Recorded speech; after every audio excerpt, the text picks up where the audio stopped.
बहुत समय पहले की बात है। एक गांव में रामू नाम का एक गरीब किसान रहता था। उसकी एक छोटी सी झोपड़ी थी और रामू के पास सिर्फ एक पुरानी गाय थी जो बहुत कम दूध देती थी। रामू बहुत मेहनत करता था, लेकिन उसकी फसल अक्सर खराब हो जाती थी। गांव के एक जमींदार से उसने कुछ पैसे उधार लिए हुए थे, जिन्हें चुकाना रामू के लिए बहुत मुश्किल हो रहा था। एक दिन जब रामू अपने खेत में निराश बैठा था, तभी एक बूढ़े साधु बाबा वहां आए और उन्होंने कहा, बेटा, मैं देख सकता हूँ कि तुम बहुत परेशान हो। ये लो, ये एक जादुई गाय है। इसका अच्छे से ख्याल रखना, ये तुम्हें कभी भूखा नहीं रहने देगी। लेकिन याद रखना, इसे कभी लालच में मत दोहना। रामू ने साधु बाबा को प्रणाम किया और गाय को अपने घर ले आया। अगले दिन जब रामू ने गाय को दुहने लगा तो उसे देखकर आश्चर्य हुआ। गाय के दूध से सोने की बूंदें टपकने लगीं। धीरे धीरे एक पूरा बर्तन सोने से भर गया।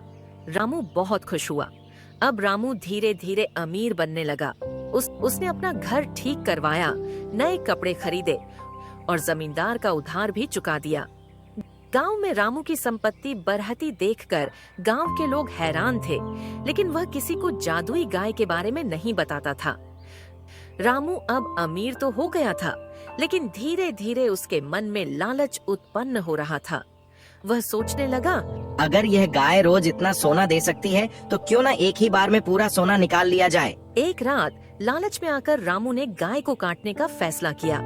उसे लगा कि गाय के पेट में सोने का खजाना होगा, क्यों ना पूरा सोना एक ही बार में निकाल लूं। लेकिन जैसे ही उसने गाय पर वार किया, वहां एक तेज रोशनी निकली और गाय गायब हो गई। साथ ही उसका सारा धन संपत्ति भी हवा में विलीन हो गई। अब रामू पहले से भी ज्यादा गरीब हो गया। जब गांव वालों को पूरा वाकया पता चला तो सब उसकी मूर्खता पर हंसने लगे। उसने साधु बाबा को ढूंढने की बहुत कोशिश की, लेकिन वह कहीं नहीं मिले। रामू को अपनी गलती का एहसास हुआ, लेकिन अब पछताने से कुछ नहीं हो सकता था। उसे समझ आ गया कि लालच हमेशा बर्बादी की ओर ले जाता है। दोस्तों, ये कहानी आपको कैसी लगी प्लीज कमेंट में जरूर बताएं और आपसे गुजारिश है कि प्लीज वीडियो को लाइक कर दिया करें। ऐसी ही अच्छी वीडियो देखने के लिए चैनल को सब्सक्राइब करके घंटी के बटन को जरूर दबा दीजिए। धन्यवाद। जय हिंद, जय भारत।